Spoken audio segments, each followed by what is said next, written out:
पहले तो आप ये बताइए कि ये सरकार का पैसा है, जनता का पैसा है, डीएम इसके अथॉरिटी स्लिप होते हैं, वो सिग्नेचर करते हैं। आप इसको कहीं कैसे लगा सकते हैं? आप सिर्फ रिकमेंड कर सकते हैं। आप इसको किसी पंचायत में निजी लोगों के घर पे नहीं दे सकते हैं, किसी मुखिया के हाथ में नहीं दे सकते। आप या तो सदर अस्पताल में होगा, या तो ब्लॉक के अस्पताल में, या तो पंचायत में कोई सरकारी अस्पताल है तो वहां के द्वारा यह संचालित होगा। तो ये जिम्मेदारी ड्राइवर रखनी और ड्राइवर नहीं रखने की जिम्मेदारी सरकार की है। मैं बार बार कहता हूं कि इच्छा शक्ति की कमी है नेताओं के भीतर, नियत सही नहीं है, कोई प्रिंसिपल नहीं है इन नेताओं के भीतर कि कब हमको क्या करना चाहिए। जब मरने लगेंगे तो डॉक्टर की बहाली SR 18 के बाद आज तक बहाली नहीं हुई। ये कहते हैं कि प्रशिक्षित ड्राइवर, जब लाइसेंस किसी ड्राइवर को मिलता है तो वो प्रशिक्षित हो जाता है। किस ड्राइवर को हैवी लाइसेंस की जरूरत है और किसको नहीं जरूरत है। चौथी चीज, ये अपने ऑफिस में और अपनी बड़ी बड़ी तस्वीर लगा करके जयप्रभा अस्पताल, जहां सरकार का पैसा लगा, उसको इन्होंने कार्यालय बना लिया। कभी डॉक्टर और कभी एक भी वहां कर्मचारी नहीं रहे। इनके वर्कर वहां ऐशो आराम की जिंदगी जीते हैं, और वहां पर ये लगभग 38 से 39 एम्बुलेंस लगा के रखे हुए हैं। और एम्बुलेंस वो है इनके निजी मुखियाओं के घर पे है। ये एम्बुलेंस इसलिए लौटा लिया गया कि अगले लोकसभा में जो मुखिया इनको वोट नहीं दिए, उनके यहां से एम्बुलेंस लौटा लिया। चुनाव के ठीक 1.5 से 2 महीना के बाद, अगले कोरोना वायरस में भी 13 महीना पहले ये एम्बुलेंस वहीं लगी हुई थी। मैं इन्हें चुनौती देता हूं कि यदि सच में वो बता दे, भाई आपको तो कोई इलाज होगा नहीं, मंत्रिमंडल से आपको हटा दिया भ्रष्टाचार के आरोप में, तब भी आप थतरई करते हैं। आप जहां के चेयरमैन MP लोग के क्लब के बने हैं, वहां भी घोटाला, तब भी आप थतरई करते हैं।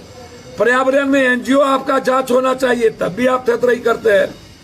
आप के बारे में आप किस किस को क्या किए हैं मैं उस पर नहीं जाऊंगा, आपके तरह मैं ओछा नहीं हूं। कभी बीपीपा के भरोसे, कभी जनता दल, कभी बीजेपी के भरोसे अनुकंपा पर जीतने वाला, जिनका अपना कुछ हो ही नहीं। अब वो हमें राजनीति तो मोदी जी भी करते हैं बनारस में आके, राजनीति तो गुजराल जी भी आके चुनाव लड़े। हिंदुस्तान का सरहद जी से लेके मधुलिमय, मुफ्ती मोहम्मद सईद, MJ अकबर, चंद्रशेखर जी, अटल जी, जौहर साहब, शरद यादव, सब बिहार को और देश में सब जगह जाते हैं।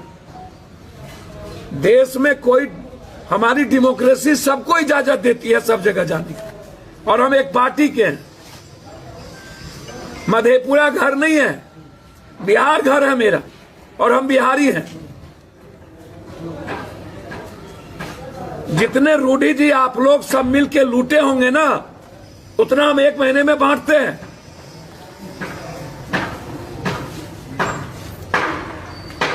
एम्बुलेंस की बात करते हैं, छपरा में जितनी घटना घटी, पप्पू यादव ने 50,000 से लाख लाख रुपया पहुंचाए, और वो सारे प्रूफ के साथ। आप एक भी मर्डर और घटना में आज तक नहीं गए। लिस्ट फिरहस्त है। हमारी कोई निजी दुश्मनी नहीं है, लेकिन मेरा सवाल है कि जो एम्बुलेंस का पैसा आपने चलवा के लिया, वो कहां रखा? FIR होना है। वो आप निजी पैसे कोष में नहीं रख सकते थे, सरकार का पैसे का गबन हुआ है। तो जब सरकार के पैसे का गबन हुआ तो FIR होगा ना, इंक्वायरी होगी ना। और जब आपको ड्राइवर नहीं हो सकता, मोदी है तो मुमकिन है, तो फिर आप रिजाइन कर दीजिए। आप जैसे लोगों को छपरा के लोगों ने कृपा कर दिया, आशीर्वाद दे दिया कि आप 3-3 बार सांसद हो गए, और वो भी इसीलिए सांसद हुए कि लालू यादव जी के कारण। ये दो धारा के बीच आप सांसद हुए, नहीं तो आप किसी कारण से नहीं होते, राजद के कारण।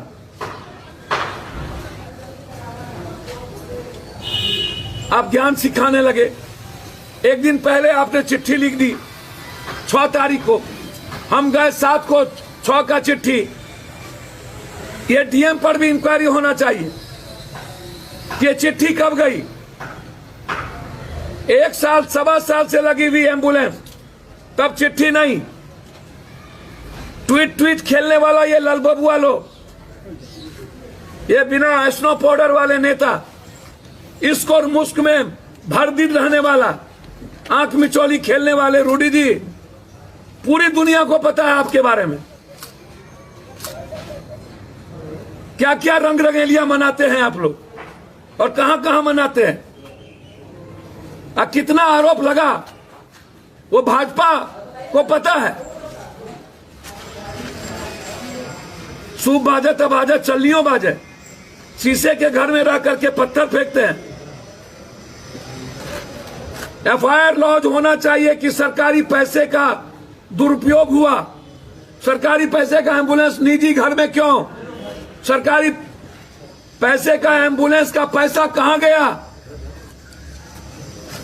और जिस सरकार को, बीजेपी की सरकार है, जिस सरकार को ड्राइवर देने की और एम्बुलेंस के बगैर पूरा बिहार में लोग मर रहे हैं।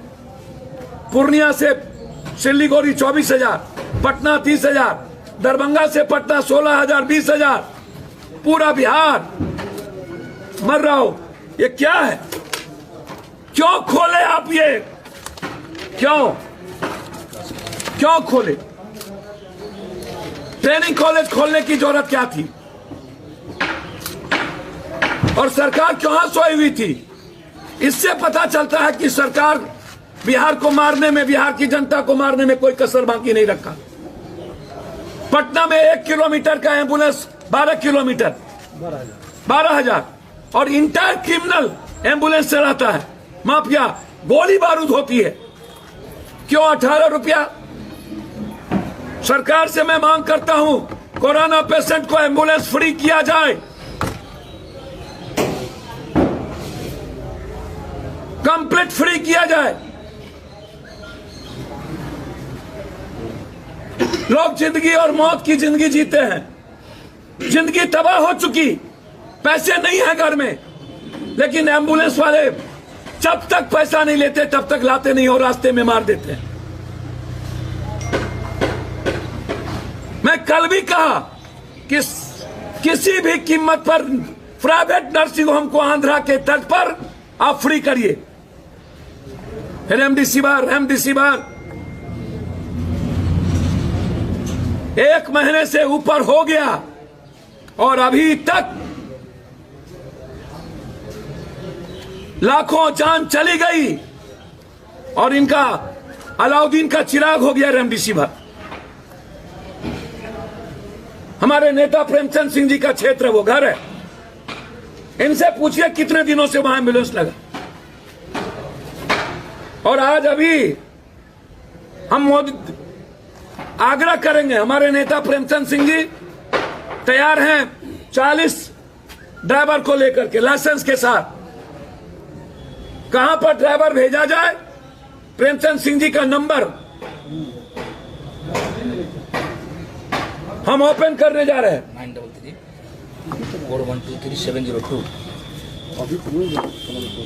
934123 702 जहां भी सरकार का एम्बुलेंस ड्राइवर के बगैर खड़ा है, आप प्रेमचंद सिंह जी को टेलीफोन करें, ड्राइवर मुहैया ही करें। हमारे ड्राइवर सारे तैयार हैं। किस वक्त रूडी जी को ड्राइवर चाहिए, प्रेमचंद सिंह जी को फोन कर ले, उन्हीं के परिवार, उन्हीं के घर के। हमारा कोई मतलब नहीं था रूडी जी को हाथ करने का। मैं दिल से कह रहा हूं, हमें जानकारी मिली, वहां एम्बुलेंस लगा था, मैं चला गया। जबकि मैंने पहले ट्वीट किया और कल प्रेस कॉन्फ्रेंस में बोला, और तब वहां से एम्बुलेंस को पीछे लगा दिया गया। तो हमें जानकारी मिली कि वहां एम्बुलेंस है, इसीलिए हम गए। हम रूडी जी हमारे लिए टारगेट नहीं हो सकते। और जो व्यक्ति हर पेशेंट को उठाता हो, छूता हो, जिसकी जिंदगी मौत के साथ जूझती हो, राजनीति क्या करेगा? जो हर पल शमशान जाने की तैयारी करे। और अब तो उनके लोग धमकी दे रहे हैं कि उल्टा गिनती शुरू हो गया पप्पू यादव। जब वो जरूरत होगी तो वो ऑडियो मैं दूंगा आप लोगों को। आज मैं सिर्फ इतना कहूंगा कि इंक्वायरी, पैसे का गमन, सिविल सर्जन पर केस। और संबित पात्रा जी बताइए, पप्पू यादव के पास 2 वेंटिलेटर था, मेरे अपने पैसे के बपोती, तो आपके पेट में दर्द हो रहा था, जल्दी अस्पताल भेज दीजिए। जबकि 6-6, 7-7 वेंटिलेटर अस्पताल में भेजा हुआ हूं। जहां से इमरजेंसी होती है पप्पू यादव भेजते हैं। और क्लियर है, मेरा फादर हो या कोई, मोदी जी हो या नीतीश जी, जब सिस्टम के द्वारा इंसानियत और आम आदमी को मारा जाएगा तो पप्पू यादव मरने की तैयारी करेगा। हमें मरने से कोई डर नहीं, इसका जवाब दे दें। नीतीश जी से आग्रह करेंगे इसकी पूरी इंक्वायरी हो। एमपी लैट्स का गाड़ी घर में कैसे, प्राइवेट जगहों पर कैसे, और ये सारे ड्राइवर तैयार, लाइसेंस ड्राइवर है, अविलंब इसकी सरकारी नौकरी लगे। सरकार जहां कहेगी सरकारी नौकरी के लिए हमारे ड्राइवर जाने को तैयार। और कुछ पूछना हो तो पूछ सर। ये इस्तीफा दे दिए दरभंगा पीएमसीएच के, डीएमसीएच के अधीक्षक। उन्होंने एक लेटर जारी किया, उन्होंने कहा कि हम एक दिन पहले जो है वो, उन्होंने सब कुछ लिख दिया है कि मेरे पास कुछ नहीं है, ना आउटसोर्सिंग है ना कुछ है, इसलिए मैं नौकरी में नहीं रह सकता। यह बात बेतिया के भी कहे। तो अब जब एक भी पदाधिकारी रहने को तैयार नहीं है इनके यहाँ,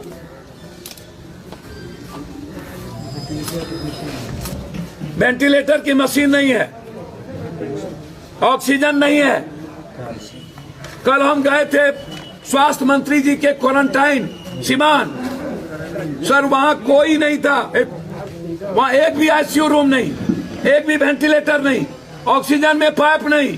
और ना तो आश्चर्य होगा, कोई दवाई रेमडेसिविर 40 ठो, प्राइवेट को 200, और वहां 100 पेशेंट थे, 40 ठो।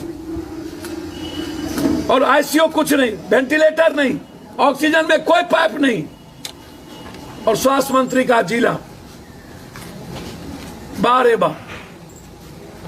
मैं स्वास्थ्य मंत्री मेरे भाई है, मैं इस्तीफा नहीं मांगूंगा, लेकिन उनसे आग्रह करेंगे। पूरा देश 1 लाख से ऊपर ट्वीट पर उनको इस्तीफा मांगा जा रहा है। तो भाई को तय करना है कि जनता आपसे क्या चाहती है और आपको क्या करना है। लेकिन मैं रूडी जी से आग्रह करूंगा कि हम भाई हैं, धमकी ना दीजिए।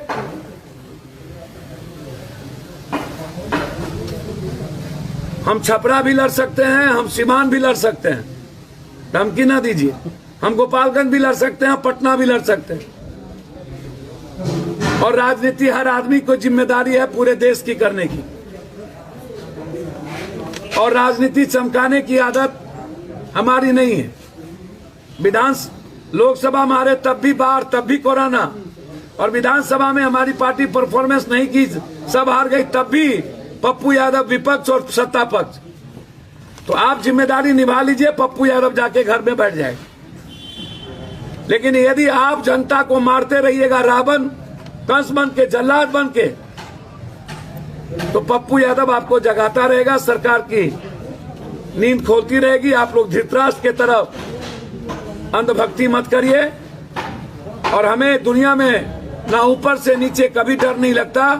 हर मिनट टू मिनट मरने की तैयारी पप्पू यादव करता है। कई राज्यों में देखा गया है कि बिहार में कई जिलों की तस्वीर आई है कि वेंटिलेटर है लेकिन उस पर धूल फाक रहे ऑपरेटर नहीं है। अखबार टीवी चैनल सासाराम से लेकर के एक एक जगह दिखा रहा है। बिहार को भी ट्रेंड स्टाफ बुलाना चाहिए बाहर के राज्यों से, अगर बिहार में बिल्कुल कोई ट्रेंड है ही नहीं, कुछ है ही नहीं। वेंटिलेटर पड़ा हुआ है सभी जगह, हालात अच्छे नहीं है। बेड लगाने का किसी के पास बहुत कम लोग, जब यहाँ पर एमडी डॉक्टर भी 20-25 से ज्यादा नहीं है पूरे बिहार में। एमडी डॉक्टरेट 20 से ज्यादा नहीं है। और की बात छोड़ दीजिए, और इसी कौशल विकास के अंदर वो भी ट्रेनिंग देना था और सब पैसा घोटाला कर लिए, इसीलिए मोदी जी को हटाना पड़ा। तो पहले बीजेपी को समझाइए और तब हमको समझाइएगा। धन्यवाद। बीजेपी के युवा नेता ने भी ट्वीट किया है। गौरव ने कहा है, आप देख लीजिए उसके ट्वीट को, साफ शब्दों में गौरव भाजपा युवा मोर्चा ने कहा है कि गलती है, सजा मिलनी चाहिए। उनके गांव से फोन आ रहा है कि हम ड्राइवर देने को तैयार हैं। और मैंने स्पेशली अपने राष्ट्रीय महासचिव को कह दिया हूं, जहां एम्बुलेंस पे ड्राइवर न हो आप ड्राइवर देंगे, वो खर्च प्रेमचंद सिंह जी उठाए। कुल कितने ड्राइवरों की व्यवस्था अभी हो गई? गिन लीजिए, गिनिए, गिनाइए। 1 2 3 4 5 6 7 8 9 10 11 12 13 14 15 16 17 18 19 20 21, अभी 21 है यहाँ। किधर है? 21 ये देखिए, 22 23 24। लाइसेंस का लाइसेंस निकालो, देखिए लाइसेंस निकालो। 40 ड्राइवर हैं इनके पास, तैयार है। ये भी सबका नाम लिख करके हम लोग गवर्नमेंट को भेजने जा रहे हैं। प्रेमचंद सिंह जी अभी देंगे, समर्पित करें। अब आप लोग बोलिएगा।